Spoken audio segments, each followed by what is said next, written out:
I'm Abigail Turner, 32 years old, and I'm standing outside the gleaming Westbrook Plaza Hotel, clutching an invitation to my sister Julia's corporate holiday party. My stomach knots as I check my simple navy dress. We've barely spoken in years, yet here I am. When I finally enter, Julia's eyes meet mine for a split second before darting away, barely acknowledging my presence. She's always been competitive, but tonight feels different. I watch as she anxiously glances at the empty seat marked for her CEO. Something tells me this reunion is about to become unforgettable. If you're enjoying this story already, let me know where you're watching from in the comments, and don't forget to hit that subscribe button as I reveal what happened next at this corporate disaster. The December air bit at my cheeks as I stood outside the hotel, memories flooding back. Julia and I weren't always strangers. We shared a bedroom for 16 years in our modest home in Milwaukee. But even then, there was always this undercurrent of competition that defined our relationship. I adjusted my simple gold necklace, a stark contrast to the statement jewelry I knew would be adorning necks inside. My company, Access Tech Solutions, had grown from a tiny startup I launched in my garage to a respected player in the adaptive technology industry. We created software and hardware solutions for people with disabilities, focusing on making technology accessible to everyone. But looking at me in my sensible shoes and modest car, most people would never guess. That was by design. I believed in the work, not the trappings of success. Julia, however, had always been the opposite. "Abby, you came?" My mother's voice rang in my ear through my phone. "Did you find the place okay?" "Yes, Mom. I'm just taking a minute before going in," I replied, watching expensively dressed people streaming through the hotel's revolving doors. "Your sister really wants you there, honey. This is a big night for her." I bit back a sigh. Mom always saw what she wanted to see in our relationship. The family dinner last month had been her idea, a not-so-subtle intervention to repair the sisterly bond that had frayed to nearly nothing. Julia had reluctantly mentioned this holiday party, and Mom had practically RSVP'd for me on the spot. "I know, Mom. I'm going in now. Remember, she's up for that big promotion. Having family support means a lot." Family support. As if Julia had been supportive when I mortgaged everything I owned to start Access Tech, or when I worked 18-hour days for 3 years straight to get it off the ground. But I pushed those thoughts away. Tonight wasn't about our past. It was about trying to find a way forward. I handed my coat to the attendant and stepped into the ballroom. Crystal chandeliers cast a warm glow over circular tables draped in white linen. A string quartet played softly in one corner. Corporate logos for Pinnacle Innovations. Julia's employer adorned strategic locations throughout the space. I spotted Julia immediately. She always did know how to command attention in a room. Her emerald dress complemented her auburn hair, which was swept into an elegant updo. She stood among a circle of colleagues, champagne flute in hand, laughing at something someone had said. I took a deep breath and approached. Julia's smile faltered when she saw me, just for a millisecond, but I caught it. "You made it," she said, her tone revealing neither pleasure nor displeasure. "Everyone, this is my sister. Not my sister Abigail, or my sister who runs her own company. Just my sister. As if I were an extension of her lacking identity of my own. "Nice to meet you all," I said, smiling warmly at the circle of curious faces. "I'm Abigail. Abby works with computers too," Julia added with a dismissive wave of her hand. "Different side of the industry than us." One man in an expensive suit extended his hand. "Thomas Wells, marketing director. What firm are you with?" Before I could answer, Julia cut in. "Oh, Abby's not with a firm. She does her own thing. Very small scale." She turned to me. "Drink? They have that sweet wine you like." I hadn't mentioned wine preferences to Julia in at least 5 years. "I'll get something from the bar, thanks." I said, needing a moment to regroup. As I walked away, I heard Julia smoothly transition the conversation to the new pinnacle project she was spearheading. Same old Julia, making sure the spotlight never strayed too far from her. The bartender handed me a sparkling water, and I took a moment to observe the room. Men and women in designer clothes chatted in groups, their laughter occasionally rising above the music. I recognized the easy confidence of people accustomed to moving in these circles. While I had achieved success in my own right, this world of corporate politics and posturing had never been my natural habitat. My phone buzzed with a text from my lead developer, Zoe. New accessibility engine testing complete. Results amazing. Call when you can. Work news normally would have thrilled me, but tonight it just highlighted the vast differences between Julia's world and mine. Her gold-plated corporate ladder climbing versus my mission-driven enterprise. I tucked my phone away, determined to give this evening a fair chance. You must be Julia's sister. A woman with a Pinnacle name badge appeared beside me. I'm Meredith from HR. Abigail, nice to meet you. Julia talks about you sometimes, Meredith said, though her tone suggested those talks weren't entirely complimentary. All good things, I hope, I replied with a practiced smile. Meredith's polite laugh told me everything I needed to know. It's unusual for employees to bring family to these events, usually just spouses. Julia and I are trying to spend more time together. I explained, not mentioning our mother's persistent orchestration. That's sweet. Family is so important, Meredith said, though her eyes were already scanning the room for more advantageous conversation partners. Excuse me, I see someone I need to speak with. And just like that, I was alone again, sipping sparkling water at my sister's corporate party, wondering how long I needed to stay before making a polite exit. I glanced at Julia, now holding court with a larger group, periodically checking the entrance as if waiting for someone important to arrive. The night was young, but I already felt the familiar weight of being Julia's less interesting, less important sister settling back onto my shoulders. I straightened my posture and reminded myself that I had nothing to prove to these people, even if Julia seemed determined to prove something to them about me. So, what exactly do you do again? Asked a woman in a sleek black dress, swirling her martini as she gave my outfit a once-over. I'd been attempting to blend into the background near a large potted plant when Julia had steered this group of her colleagues in my direction. I run a technology company focused on accessibility solutions, I answered, trying to keep it simple. Julia laughed a little too loudly. Abby means she helps fix computer problems for people who aren't tech-savvy, like a help desk but freelance. She turned to me with a tight smile. Isn't that right? I felt my cheeks warm.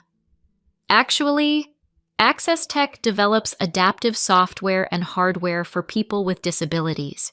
We just completed a major project that allows visually impaired users to navigate complex websites with voice commands. A man in the group raised his eyebrows with what seemed like genuine interest. That sounds fascinating. Is there a growing market for that kind of specialized technology? Julia stepped slightly in front of me, physically inserting herself between me and her colleague. Speaking of growing markets, Harold, did you see the projections for the Asian expansion? I worked on those numbers all weekend. The conversation was efficiently redirected, and I was once again relegated to the periphery.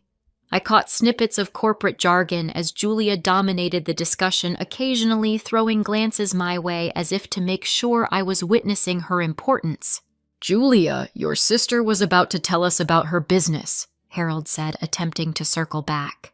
Oh, it's not really a business, Julia said with a dismissive laugh. It's more of a passion project, isn't it, Abby? Like when we were kids and you'd take apart Dad's radio to see how it worked. Actually, we employ 37 people now, I said quietly. Julia's eyes flashed with something I couldn't quite identify. Annoyance? Surprise. She quickly recovered. 37. Wow. When did that happen? Last I heard, it was just you and a couple of college interns. We've grown quite a bit in the past few years, I replied, aware that everyone was watching our exchange with interest. Well, good for you, Julia said in a tone that suggested she was humoring a child. But Harold, you simply must hear about the presentation I gave to the executive committee last week. Frederick himself said it was refreshingly innovative. Frederick? That must be the CEO she kept anxiously looking for. I considered confronting her right then, calling out her dismissive behavior. But a memory flashed in my mind, our 8th grade science fair. I'd spent weeks building a working model of a solar-powered water filtration system. Julia had thrown together a volcano with baking soda and vinegar the night before. When the judges came around, she'd stepped in front of my display, claiming loudly that the really cool explosion was coming from her project. She got more attention, but I got the blue ribbon. Some patterns never changed. I excused myself to visit the restroom, needing a moment alone. As I walked away, I heard Julia loudly ask, "Did I mention I'm being considered for the director position, youngest in company history?" The bathroom was mercifully empty. I leaned against the marble countertop, studying my reflection in the mirror. My blonde hair was pulled back in a simple updo, my makeup minimal. Nothing like Julia's glamorous appearance. But then I'd never wanted to be Julia. I'd only wanted her respect, or at the very least her honesty. My phone buzzed again. Another text from Zoe. "Forbes wants to interview you about the patent approval. Call ASAP. The patent." We'd been waiting months for that approval. It was a significant milestone for Access Tech One that would likely lead to major new contracts. For a moment, I was tempted to return to the party and share the news, to see the look on Julia's face when she realized her help desk sister had just secured a game-changing patent. But what would that accomplish?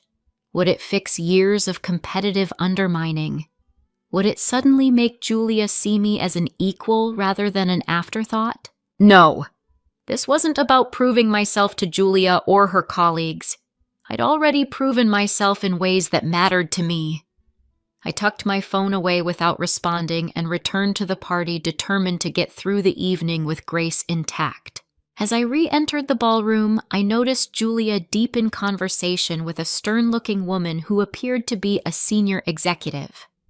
Julia's body language was deferential, eager to please. The woman nodded curtly before walking away, and Julia's shoulders momentarily sagged with what looked like relief. "Everything okay?" I asked as I approached. Julia startled, then quickly composed herself. "Fine." That was Catherine, VP of Strategic Development. She says the CEO is definitely coming tonight. Her eyes darted to the entrance again. He rarely attends these events. Everyone's on edge. "Including you?" I asked gently. "Don't be ridiculous," she snapped. "I have nothing to be nervous about. My performance reviews have been stellar." A server passed with a tray of champagne, and Julia snatched a glass, downing half of it in one go. "You should probably find somewhere to sit. The speeches will be starting soon." I felt a pang of sympathy for my sister. Despite her behavior, I could see the pressure she was under. "Julia, I could leave if my being here is making things more stressful for you." For a brief moment, something like vulnerability crossed her features, but it was quickly replaced by her professional mask. "Don't be silly. Stay. Just try not to, talk too much about your little business. These people are focused on enterprise-level solutions." And just like that, any sympathy I felt evaporated. I nodded stiffly and moved toward an empty table near the back of the room, wondering if I could slip out after the speeches without anyone noticing. I found myself wedged between a man who introduced himself as procurement, you wouldn't understand it, and a woman who hadn't looked up from her phone since I sat down. The evening had progressed from uncomfortable to unbearable as Julia's behavior became increasingly obvious. "Oh, Abby still drives that old Honda," she announced loudly to a group as I passed by the bar. "She's very frugal. Aren't you, Abby?" My old Honda was a 3-year-old hybrid. Julia leased a new luxury car every 2 years. Later, when someone asked about my company, "It's the cutest little operation. She works out of that converted garage space, right, Abby? So startup chic." Our converted garage space was actually 15,000 square feet of office space in downtown Milwaukee, but Julia had never bothered to visit. Each comment built upon the last, creating a caricature of me as Julia's quaint, somewhat backward sister who was dabbling in business while Julia conquered the corporate world. I kept my responses brief and pleasant, not wanting to create a scene. But inside each dismissive remark stung. "What exactly do you do at that little computer repair shop?" Julia asked loudly as I was speaking with an IT director who had shown genuine interest in accessible technology. "It's not a repair shop, Julia," I corrected quietly. As I was explaining, we develop adaptive technologies that make digital tools accessible to people with disabilities. We've recently expanded into artificial intelligence applications that can predict user needs based on previous interactions. The IT director leaned forward. "That's fascinating. Are you working with machine learning models for that prediction engine?" "Yes. We've developed a proprietary algorithm that can distinguish between intentional and accidental input, which is particularly useful for users with motor control challenges," I began. "Oh, Abby loves getting into the technical weeds," Julia interrupted with a laugh. "But Michael, you simply must tell her about Pinnacle's acquisition plans. Abby's always looking for inspiration for her little venture." Michael looked between us, clearly sensing the tension. "Well, I'm not sure how much I can share about that publicly." Of course, Julia said with a conspiratorial wink. "We're all family here. Speaking of which, Abby, what on earth possessed you to wear those shoes to a formal event?" I glanced down at my navy blue pumps, perfectly appropriate if not cutting-edge fashion. "These are fine, Julia, if you say so. I keep telling her she needs to upgrade her wardrobe if she wants to be taken seriously in business meetings, but she insists comfort is more important than appearance." Julia was speaking to Michael, but looking at me with a tight smile. Before I could respond, someone bumped into me from behind, splashing red wine down the side of my dress. "Oh my goodness, I'm so sorry." It was Julia's assistant, Diane, looking mortified, but not entirely convincing. "It's fine," I said, grabbing a napkin from the table. "Just an accident." "Diane, would you show my sister to the restroom and maybe find her a place to wait while that dries? Somewhere out of the way. The CEO will be arriving soon, and we want to make a good impression." Julia's tone made it clear that my wine-stained dress did not constitute a good impression. "Of course, Ms. Taylor." Diane gestured for me to follow her. "It's really fine," I protested. "I can manage." "I insist," Julia said firmly. "We can't have you walking around like that when Frederick arrives."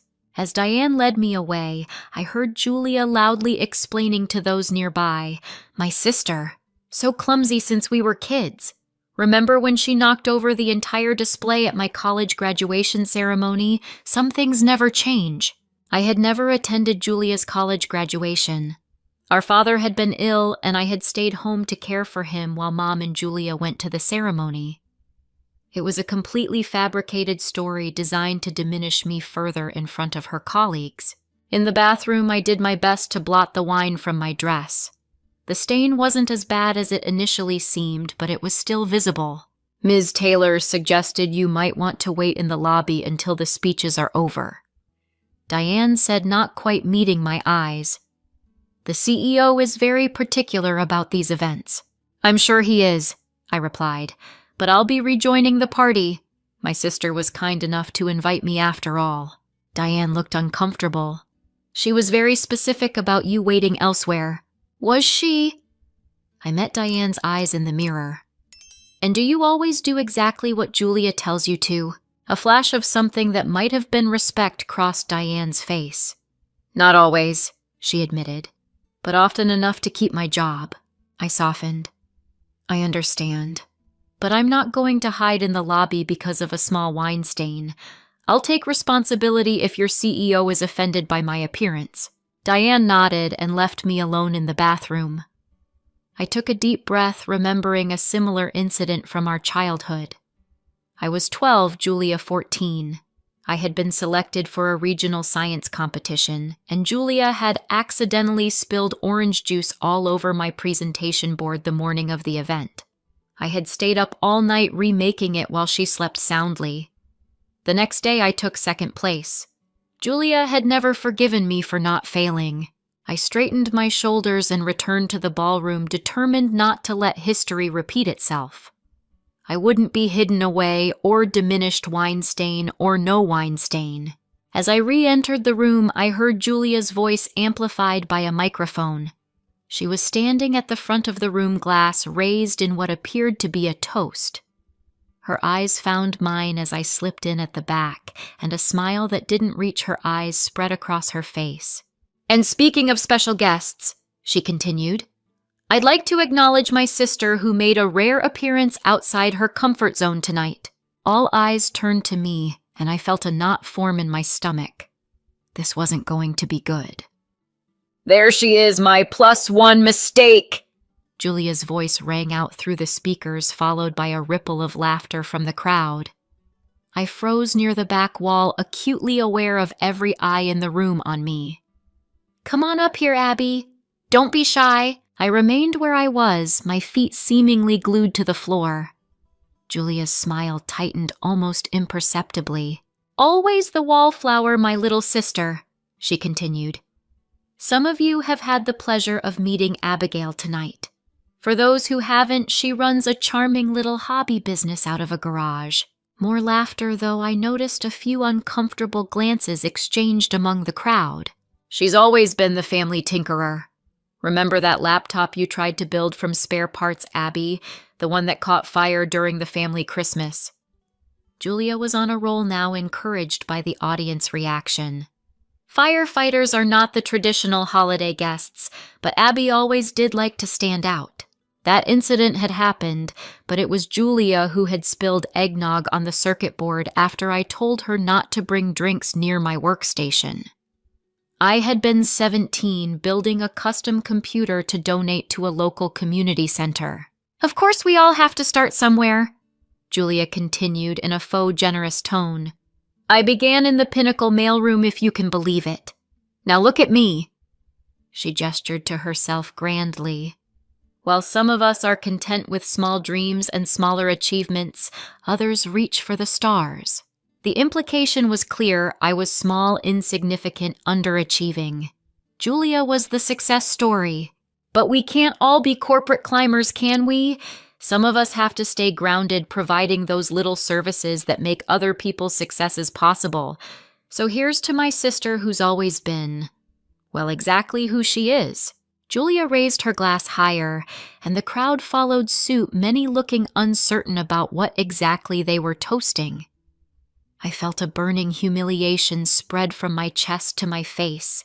Years of competitive jabs had culminated in this public takedown, all to make Julia look superior in front of her colleagues and bosses. I could have walked out. I could have grabbed the microphone and set the record straight. I could have listed Access Tech's achievements, the lives we'd changed, the millions in revenue we generated. But something held me back. Some part of me recognized that Julia's behavior came from a place of deep insecurity, and publicly shaming her would only deepen the rift between us. So I smiled, a tight, controlled smile that took every ounce of my self-restraint, but a smile nonetheless. And I gave a small acknowledging wave to the crowd. Julia's expression flickered with what might have been disappointment. Had she been hoping for a scene, for me to storm out or break down in tears? Either reaction would have reinforced her narrative of me as emotional and unprofessional. "And now," Julia continued, recovering quickly, "we await the arrival of our esteemed CEO, Frederick Spencer, who I'm told will be joining us momentarily. As the team lead on the Richardson account, I've had the privilege of working closely with Frederick on our latest acquisition strategy." She was back in her element now, name-dropping and self-promoting. I stood frozen in place, the sting of her public ridicule still fresh, wondering how many more minutes I needed to endure before I could make a dignified exit. Just then, a murmur rippled through the crowd. The main doors had opened and a group of people in expensive suits entered. The energy in the room shifted immediately, conversations hushing as attention turned to the newcomers.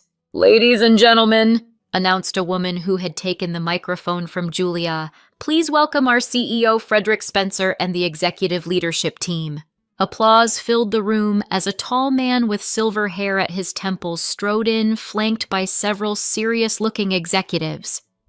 Julia's face lit up with a practiced smile as she stepped forward, clearly eager to be among the first to greet him.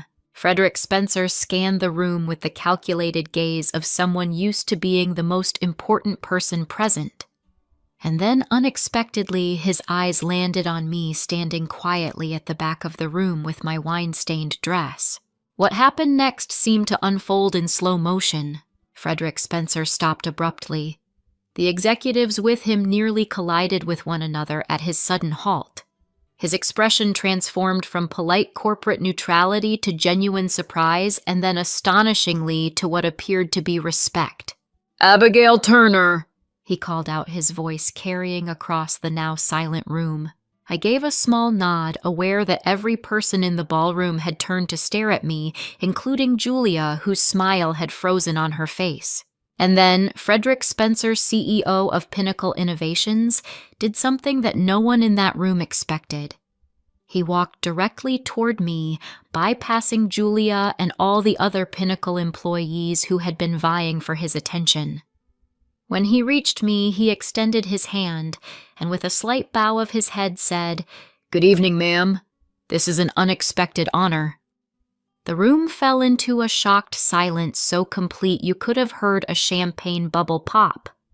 Frederick Spencer, the notoriously difficult-to-impress CEO of Pinnacle Innovations, was standing in front of me with genuine respect in his eyes, while Julia remained frozen at the microphone, her mouth slightly open. "Mr. Spencer," I replied, shaking his hand. "It's nice to meet you in person at last." "The pleasure is entirely mine," he said, his voice carrying in the quiet room. "I've been following your work in adaptive technology for years. Your recent breakthrough with the neural interface for mobility-impaired users is nothing short of revolutionary." From the corner of my eye, I could see Julia's face cycling through expressions, confusion, disbelief, and then the dawning horror of realization. "Everyone," Frederick announced, turning to address the room while keeping a respectful distance from me.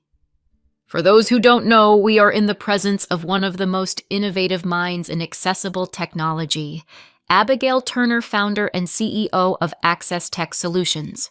Murmurs spread through the crowd. I could see Julia's colleagues exchanging glances, some looking at their phones, presumably searching for information about me and my company. "In fact," Frederick continued, "Pinnacle has just finalized a partnership agreement with Access Tech that will integrate their accessibility software into all our future products. This collaboration represents a $20 million investment from Pinnacle, our largest ever in the accessibility space. $20 million. The deal we'd been negotiating for months had gone through. I had been planning to tell my team tomorrow, but apparently the news had reached Pinnacle's upper management first.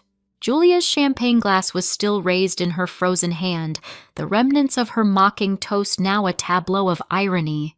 Her eyes met mine across the room, wide with shock. "Ms. Turner's company has grown from a startup to an industry leader in just 6 years," Frederick was saying to the rapt audience. "Their patented adaptive technologies are being integrated into products used by millions of people worldwide. We're not just talking about a successful small business. We're talking about a company that's changing how people with disabilities interact with technology." One by one, the executives who had entered with Frederick approached me, introducing themselves and expressing admiration for Access Tech's innovations. Catherine, the VP who had spoken with Julia earlier, was particularly enthusiastic. "Your predictive text algorithm for users with cognitive challenges is brilliant," she said. My nephew has dyslexia and uses your software. It's changed his academic experience completely. Throughout these interactions, I maintained my composure, thanking everyone for their kind words, while trying not to draw attention to Julia's earlier mischaracterization of my work. But the damage had been done. Everyone in that room now understood that the hobby business Julia had mocked was actually a multi-million-dollar enterprise worthy of Pinnacle's significant investment. Thomas Wells, the marketing director I'd met earlier, approached with a chagrined expression. I apologize for not recognizing your name earlier, Ms. Turner. Your reputation precedes you in the industry. No apology necessary, I assured him. I don't tend to advertise my position. Unlike some, he murmured with a pointed glance toward Julia, who had finally lowered her champagne glass and was attempting to regain her composure. I watched as Julia made her way through the crowd, moving toward our little group with a determined smile fixed on her face. When she reached us, she slipped her arm through mine in a gesture of sudden sisterly affection. Frederick, I see you've met my brilliant sister, she said, her voice overly bright. I was just telling everyone about her amazing company. Frederick raised an eyebrow. Yes, I caught the end of your introduction. Quite the family talent you two share. Julia's grip on my arm tightened almost painfully. Abby and I have always been close. I've supported her work from the beginning. I could have contradicted her, could have mentioned her years of dismissing my company as a hobby, but what would be the point? Everyone in the room had witnessed her mockery, followed by the CEO's respect for my work. The contrast spoke volumes. Ms. Turner, Frederick continued, addressing me rather than Julia. We'd be honored if you would consider leading a panel at our technology conference next month. Your insights on accessible design would be invaluable to our development team. I'd be happy to, I replied. Wonderful. Frederick smiled. My assistant will contact you directly to arrange the details. Julia's boss, a serious woman I'd noticed watching our exchange with interest, approached our group. Julia, a word, she said, her tone making it clear this wasn't a request. As Julia reluctantly detached herself from my arm and followed her boss to a quiet corner, I found myself engaged in meaningful conversations about accessibility in technology. For the first time that evening, I was being seen for who I actually was, not who Julia had portrayed me to be. Your vision for technology that adapts to the user, rather than forcing the user to adapt to technology, is exactly the direction Pinnacle needs to move in, said a software engineer named Michael. Would you be open to consulting with our development team on our new interface design? Of course, I replied. Access Tech is always looking for opportunities to expand our impact. As the evening progressed, I noticed a steady stream of people approaching me with business cards and questions about Access Tech. Meanwhile, Julia stood with her boss, nodding repeatedly, her expression tense. When her boss finally walked away, Julia remained where she was, seemingly unsure of her next move. I excused myself from my conversation and approached her. It seemed cruel to leave her stranded in her moment of professional embarrassment, regardless of her treatment of me. Julia, I said quietly. She turned to me, her eyes flashing with a mixture of emotions. Congratulations, she said, her voice tight. You've managed to completely humiliate me in front of my entire company. Are you happy now? I blinked, taken aback by her accusation. Humiliate you, Julia? I didn't do anything.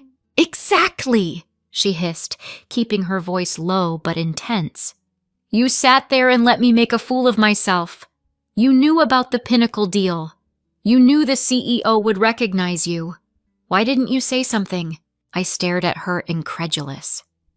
When was I supposed to tell you, Julia, between you introducing me as your unemployed sister or mocking my hobby business?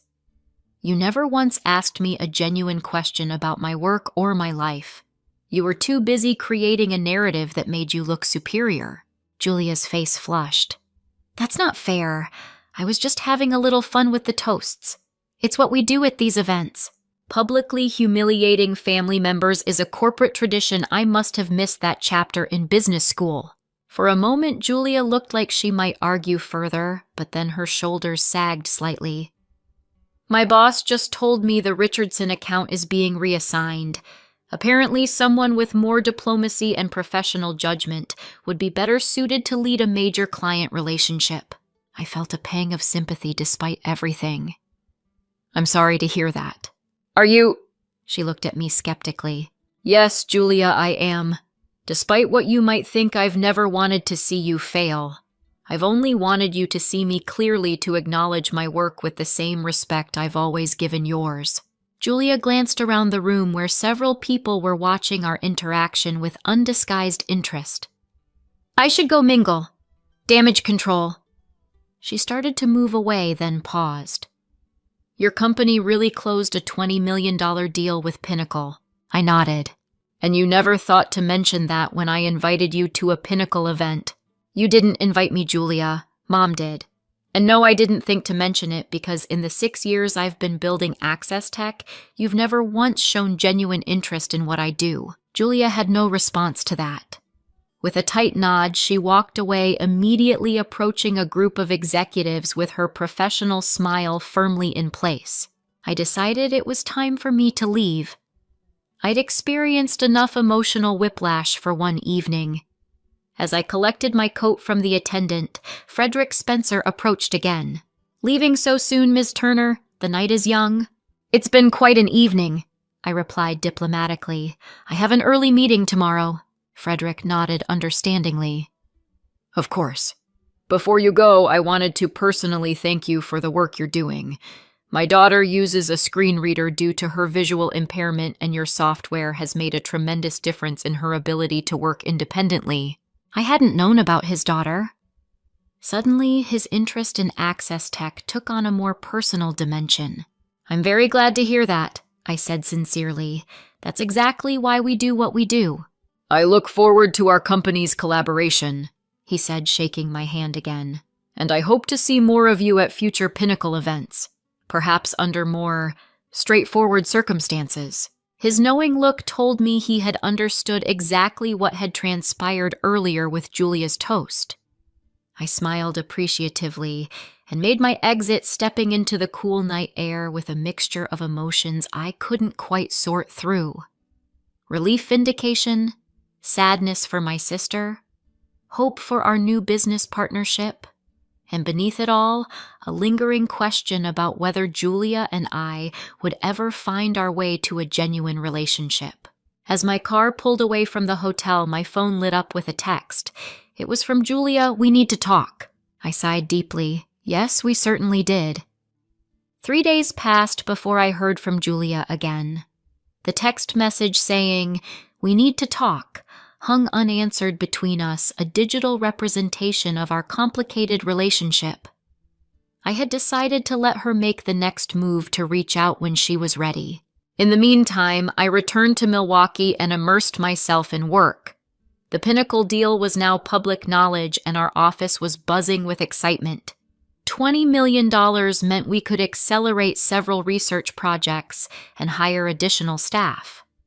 It was a game changer for Access Tech, and I should have been completely focused on the opportunities ahead.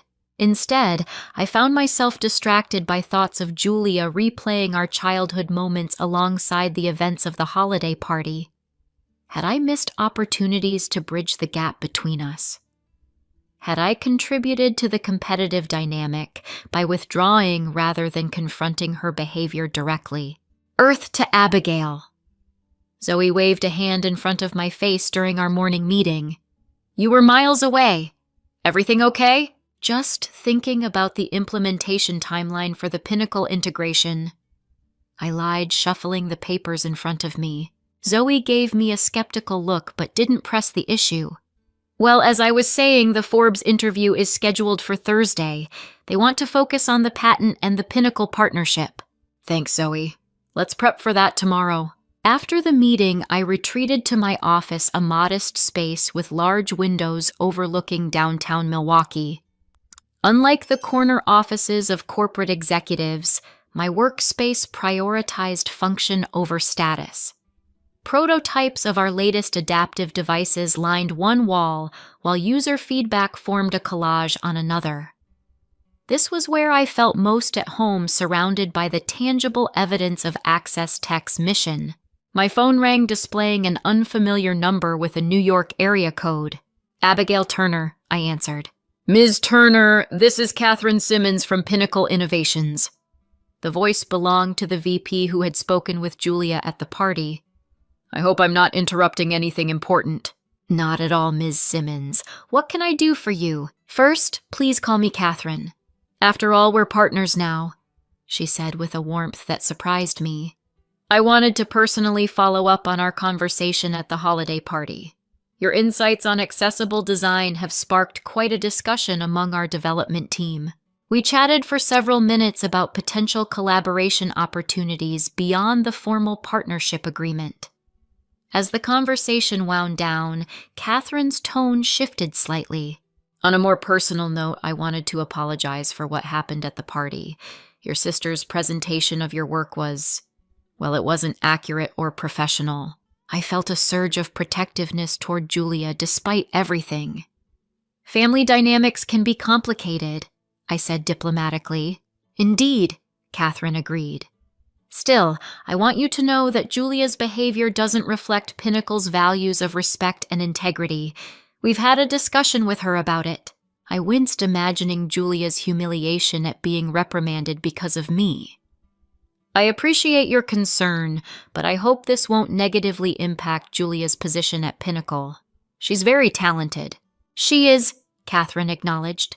And no, her job isn't in jeopardy, but this incident has given us insight into areas where she needs professional development, particularly around team dynamics and collaborative leadership.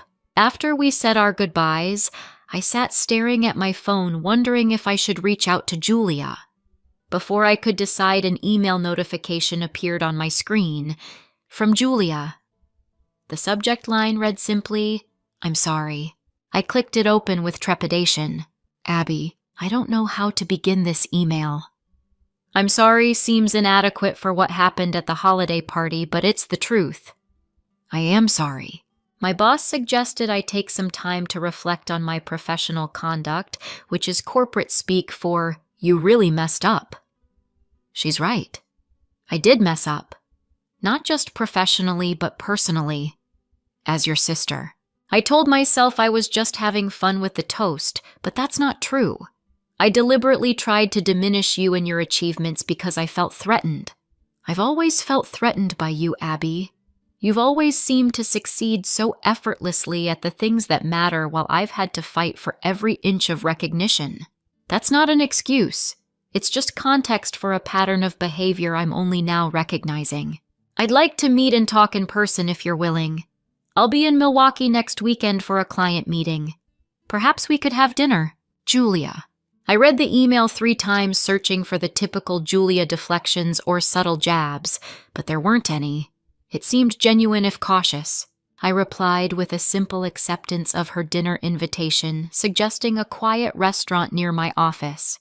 Then I turned my attention back to work, trying not to get my hopes up about a potential breakthrough in our relationship. The weekend arrived quickly. I arrived at the restaurant 15 minutes early, a habit from years of business meetings. To my surprise, Julia was already there, seated at a corner table away from the main dining area. She looked different somehow. Less polished, more authentic. Her hair was pulled back in a simple ponytail, and she wore minimal makeup. She stood when she saw me, an uncertain smile on her face. Abby, she said awkwardly, extending her hand before switching to a brief hug. Thanks for coming. Of course, I replied, taking my seat across from her. How was your client meeting? Productive, she said. But that's not why I'm here. I owe you a real apology, Abby. Face to face. I nodded, giving her space to continue. What I did at the holiday party was inexcusable, she began. I deliberately misrepresented you and your work to make myself look better. It was petty, unprofessional, and cruel. Yes, it was, I agreed quietly. Julia looked slightly taken aback by my direct agreement, but continued. After you left, Frederick Spencer asked me how long I'd known about the Pinnacle partnership with Access Tech. When I admitted I hadn't known about it at all, he seemed genuinely confused. He assumed, since you're my sister, that I must have been instrumental in facilitating the connection. She took a sip of water, her hand trembling slightly. Do you know how that felt? To have the CEO of my company assume I would be aware of and involved in a $20 million deal with my own sister's company, and to have to admit that I knew so little about your work that I'd been publicly mocking it minutes earlier. I can imagine it was difficult, I said, feeling a mix of sympathy and vindication. Difficult doesn't begin to cover it, Julia said with a hollow laugh. But it also made me realize something important. The problem isn't that you're somehow trying to outshine me. The problem is that I've been so focused on competition that I've completely missed who you actually are and what you've accomplished. Her words hung between us, a rare moment of self-awareness from my usually defensive sister. Would you like to see what I actually do? I asked impulsively. Julia looked up surprised. What do you mean? Access Tech. Our office. Our work. Would you like to see it? Now? Why not? It's Saturday, so it'll be quiet. Just us. Julia hesitated only briefly before nodding. I'd like that very much. We paid for our barely touched drinks and walked the 3 blocks to the Access Tech building. As we approached the modern glass and steel structure, I saw Julia taking it in with new eyes. This is your garage space, she asked, clearly surprised by the scale. We outgrew the garage about 5 years ago, I replied with a small smile. Inside, I gave her a tour of our development labs, testing facilities, and collaborative workspaces. I showed her prototypes of our latest adaptive technologies, explaining how each was designed to address specific accessibility challenges. This is our pride and joy at the moment, I said, demonstrating a sleek headset with neural sensors. It allows people with limited mobility to control digital interfaces using only their thoughts. The technology has applications beyond accessibility too, which is partly why Pinnacle was interested in the partnership. Julia listened intently, asking thoughtful questions that revealed both her business acumen and her genuine interest. As we concluded the tour in my office, she stopped in front of the wall of user feedback. Access Tech gave me back my independence, she read from one letter.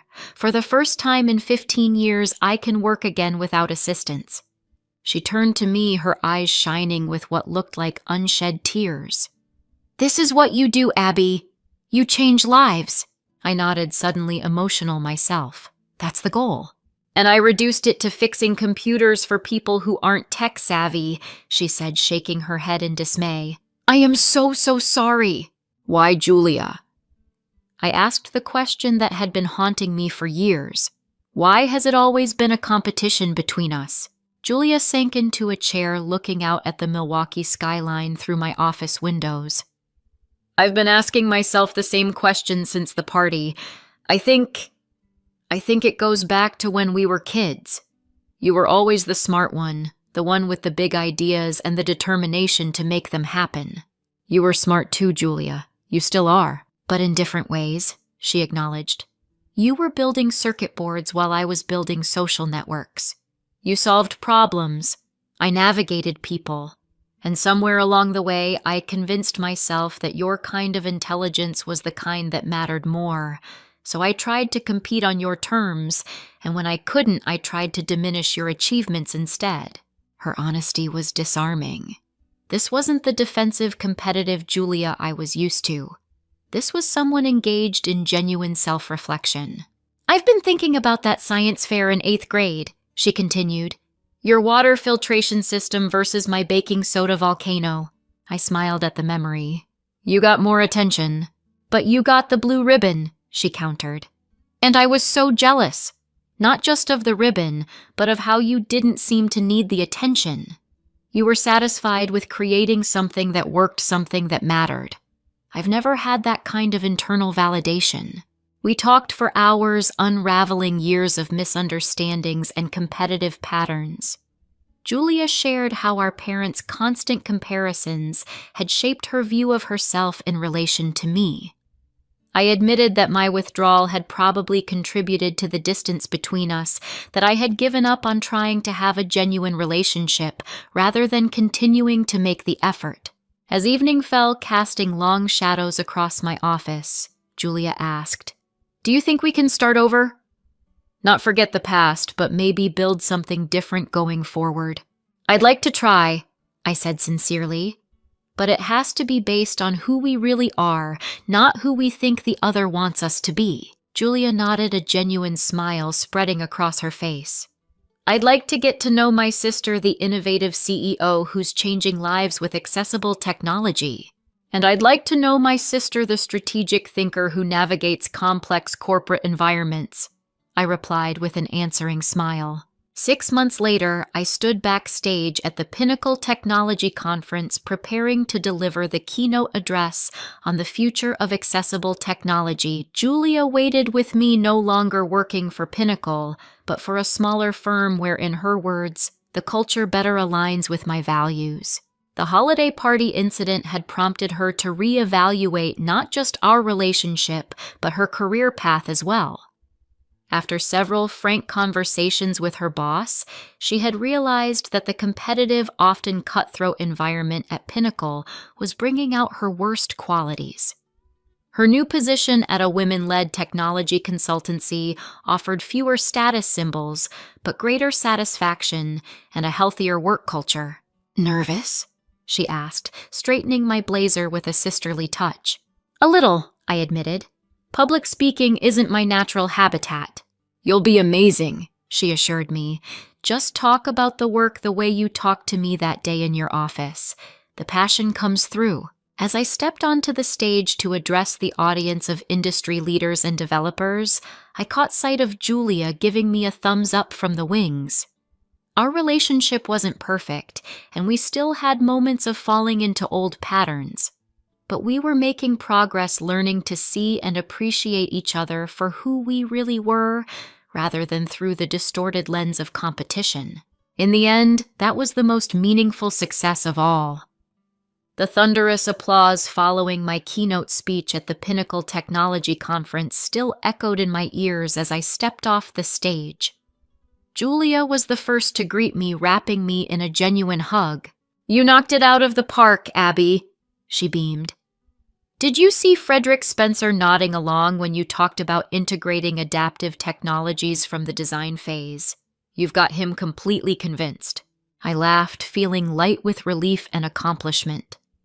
"Let's hope so. The more companies that build accessibility into their development process, the closer we get to truly inclusive technology." We made our way to the reception area where conference attendees were gathering for the networking session.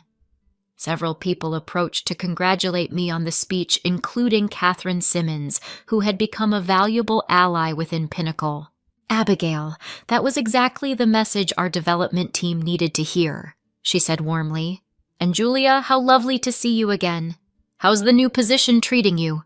"It's challenging in all the right ways," Julia replied with genuine enthusiasm. "I'm learning to measure success differently, focusing on impact rather than just advancement."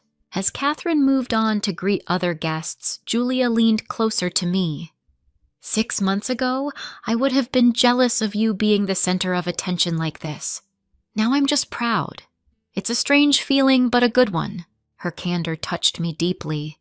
We had spent the past 6 months rebuilding our relationship, meeting regularly for coffee or dinner, even collaborating on a small project where Julia's firm had consulted on the marketing strategy for Access Tech's newest product line. Each interaction had been a step toward a healthier dynamic, but this moment of genuine pride from Julia felt like a breakthrough. "Thank you for being here today," I said sincerely. "It means a lot." "Where else would I be for my sister's big moment?" she replied, squeezing my arm affectionately. As we mingled with the conference attendees, I was struck by how differently Julia interacted with people now compared to the holiday party. Gone was the constant self-promotion and status signaling. Instead, she listened attentively, asked thoughtful questions, and seemed genuinely interested in the conversations, rather than looking for opportunities to elevate herself. Later, as we shared a quiet dinner after the conference events had concluded, I broached a subject that had been on my mind. "I've been thinking about Mom and Dad," I began cautiously. "We should visit them together soon. It's been a while since we've both been home at the same time." Julia nodded thoughtfully. "I'd like that. Maybe we could even tell them about our companies collaborating. Dad always said we'd make a good team if we ever stopped competing long enough to work together." "He did, didn't he? I'd forgotten that." "There's a lot I think we both chose to forget or ignore over the years," Julia said, her expression turning reflective. "Like how Mom always pushed me toward more visible achievements because she thought I needed the external validation, while she encouraged your independent streak because she knew you were more internally motivated."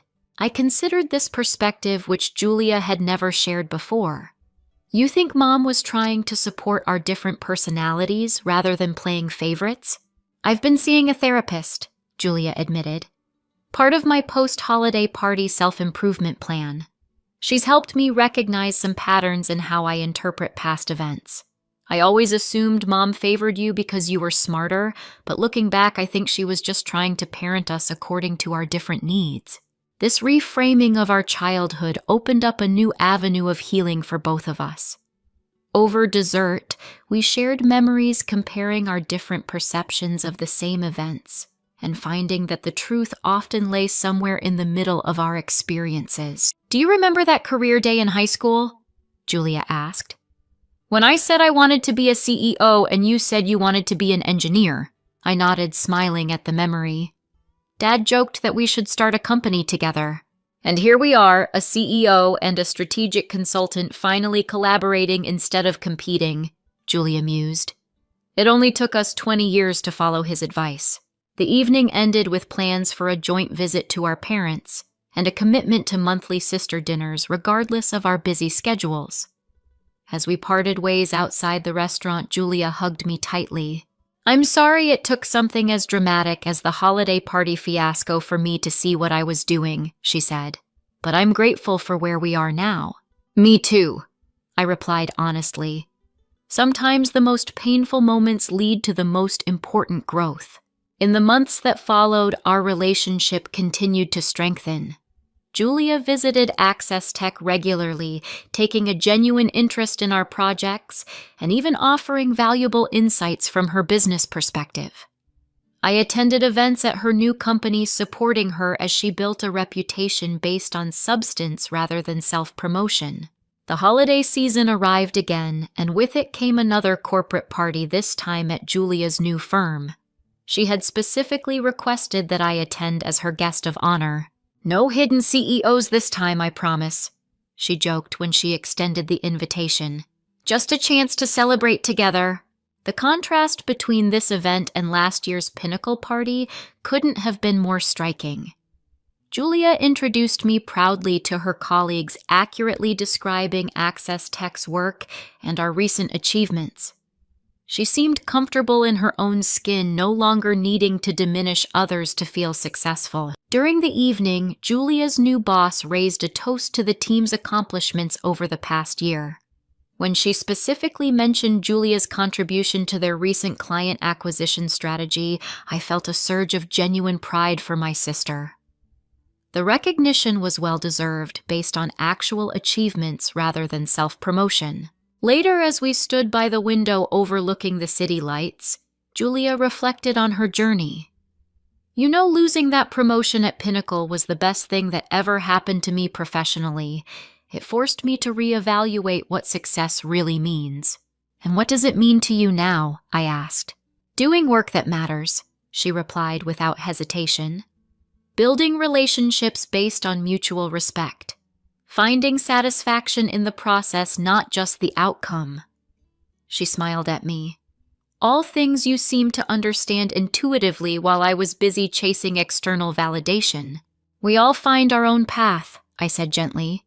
"The important thing is that we support each other along the way."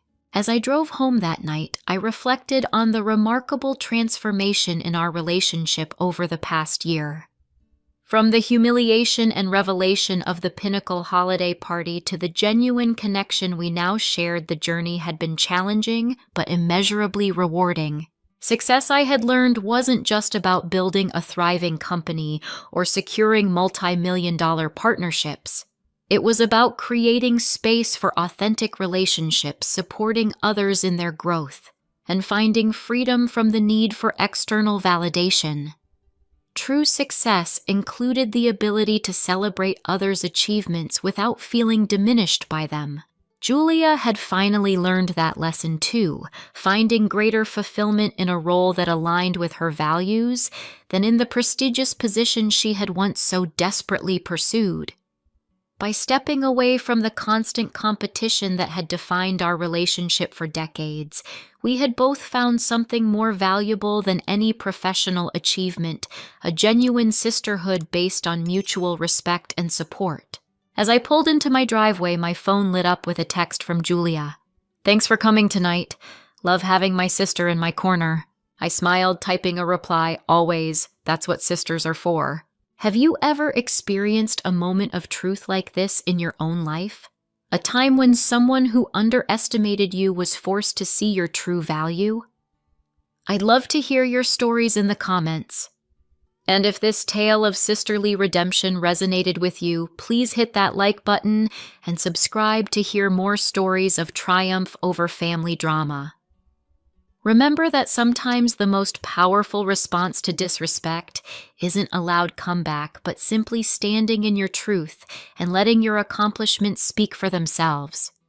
Thank you for listening, and until next time, keep shining your light, no matter who tries to dim it.